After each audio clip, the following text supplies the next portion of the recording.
रात के 11 बजे थे। दिल्ली रेलवे स्टेशन लगभग खाली हो चुका था। हर तरफ एक अजीब सा सन्नाटा था। प्लेटफॉर्म नंबर 6 पर 17 साल का आरव अकेला खड़ा था। उसके हाथ ठंडे पड़ रहे थे और उन कांपते हाथों में उसने एक पुराना टिकट पकड़ा हुआ था। ये कोई साधारण टिकट नहीं था। आरव ने उस पर लिखी तारीख को दोबारा देखा, 15 जून 2016। लेकिन आज तो 15 जून 2026 थी। पूरे 10 साल आगे। आरव को ये टिकट अपने दादाजी की एक पुरानी धूल जमी डायरी में मिला था। उस डायरी के एक खाली पन्ने पर सिर्फ एक ही लाइन लिखी थी, अगर सच जानना है तो आखिरी टिकट लेकर उसी ट्रेन में बैठना। आरव को तब इसका मतलब समझ नहीं आया था, लेकिन एक अनजानी जिज्ञासा, एक गहरी बेचैनी उसे खींचकर इस सूने स्टेशन तक ले आई थी। तभी सन्नाटे को चीरती हुई एक पुरानी ट्रेन धीरे धीरे रेंगते हुए प्लेटफॉर्म पर आकर रुकी। अजीब बात यह थी कि उसके लोहे के डिब्बों पर कोई नंबर नहीं लिखा था। वो पूरी तरह बेनाम थी। आरव के कदम डगमगाए, पर उसने हिम्मत जुटाई और आगे बढ़कर टीटी को वो टिकट दिखाया। टीटी ने टिकट देखा, फिर आरव की तरफ देखकर एक रहस्यमयी मुस्कान के साथ बोला, 10 साल देर से आए हो, लेकिन टिकट अभी भी वैध है। यह सुनकर आरव के पूरे शरीर में एक ठंडी सहरन दौड़ गई। जैसे ही उसके कदम ट्रेन के अंदर पड़े, पीछे के भारी दरवाजे अपने आप एक झटके से बंद हो गए। अंदर का नजारा बेहद अजीब था। जितने भी लोग बैठे थे, सब के सब बिल्कुल चुप थे, पत्थर की मूर्तियों की तरह। किसी के हाथ में कोई मोबाइल नहीं था, कोई आपस में बात नहीं कर रहा था, बस शून्य में ताक रहे थे।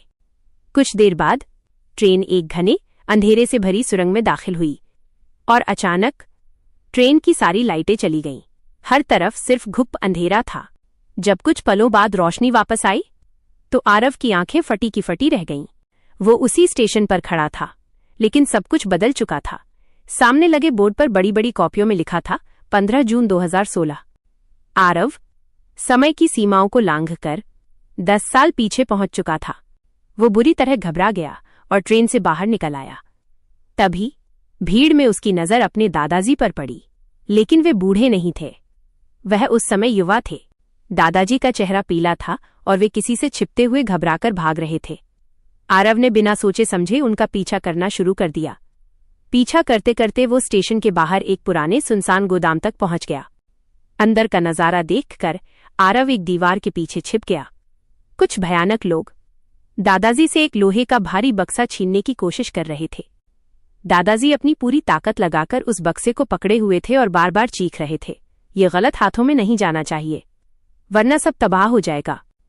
लेकिन आखिरकार उन गुंडों ने वह बक्सा उनसे छीन ही लिया और तभी एक गुंडे ने दादाजी को पूरी ताकत से पीछे धक्का दिया।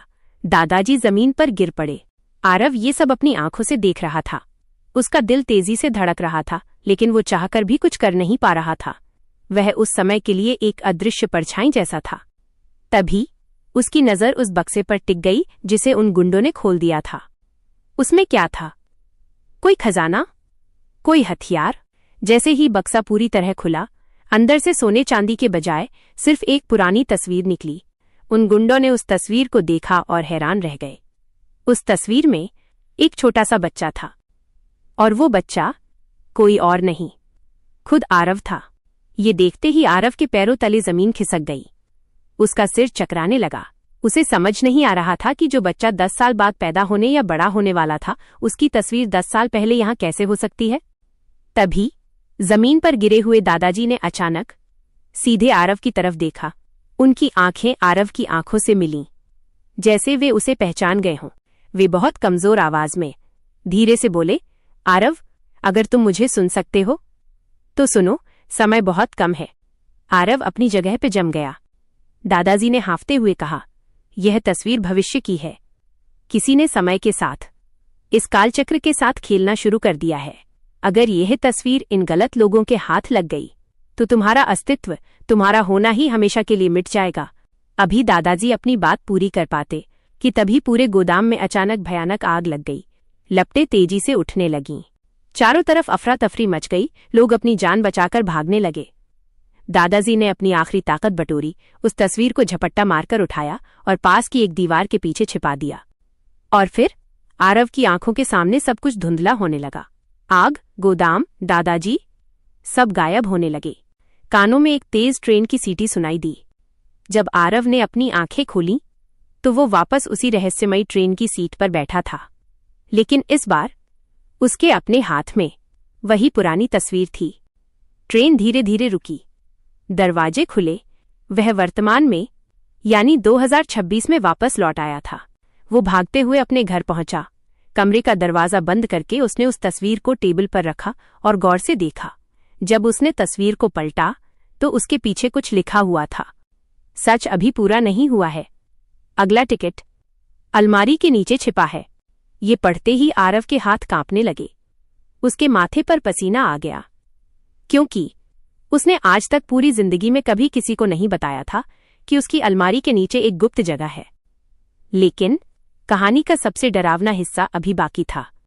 जब आरव ने दोबारा उस तस्वीर के अगले हिस्से को देखा तो उस छोटे बच्चे यानी आरव के ठीक पीछे अंधेरे में एक आदमी खड़ा था और वो कैमरे की तरफ देखकर मुस्कुरा रहा था। वह आदमी बिल्कुल आरव जैसा दिखता था, हूबहू आरव। समाप्त, या शायद नहीं।